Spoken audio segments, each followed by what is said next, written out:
हा राईट हा. नाही तरी पण हे काही क्वेश्चन का जरा फिरून असतात ही पॉइंट, जरा क्वेश्चन फिरून असतात पण ते पण मीडियम लेवल मध्येच असतात. 20% तर हार्ड लांब लांब गेलं ते तर क्वेश्चनच कळत नाही. पण आता इथं थोडीफार कंडिशन आपल्याला माहिती दिली आहे, पण जर असं फिरवू नये.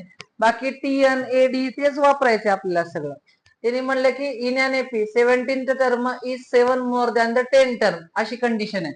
आपल्याला एक माहिती पाहिजे, 17th टर्म 10th टर्म हे आपल्या परिचयाचे आहेत आणि 7 मोर ही कंडिशन आहे.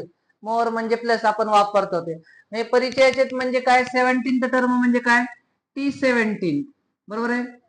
मग थांबा एक रुको जरा सबर करो. आता फॉर्म्युला सांगा, थांबा ना.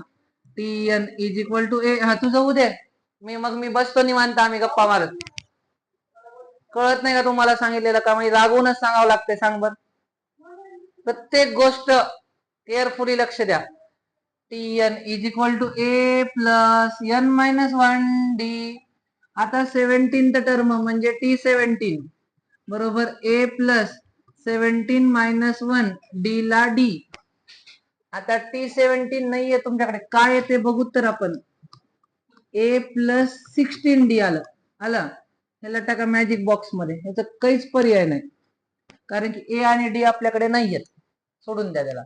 आता परत काय म्हणले, 10th term TN is equal to A plus n minus 1d. T 10th term A plus 10 minus 1d, मग ए प्लस 9d T10. नाही नाही कैसे, नाही नाही नाही नाही नाही, हे दोन टर्म दोन इक्वेशन निघाले समजा आता आपले. पण तिने आपल्याला ह्या दोन इक्वेशन बद्दल कंडिशन दिली. मग बाय कंडिशन तुम्हाला काय काढायचंय, डी काढायचं कॉमन डिफरन्स. मग बाय कंडिशन काय दिले, 17th टर्म इज म्हणजे is equal to 7 more, more म्हणजे प्लस, बाय 10th टर्म म्हणजे T10. ही मेन कंडिशन वाक्य तुम्हाला लिहिता आलं पाहिजे. T17th टर्म म्हणजे T17 is equal to 7 more plus than 10th term T10.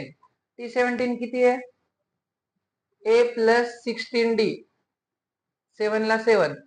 T10 किती आलंय, ए प्लस 9d. ठेवलं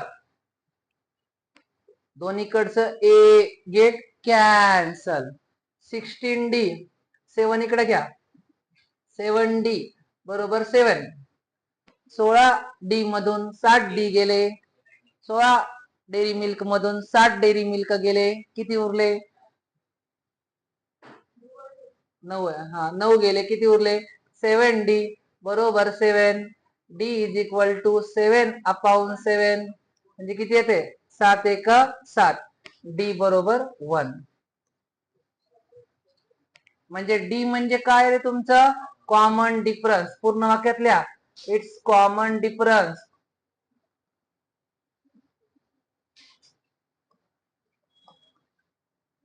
राईट डाऊन.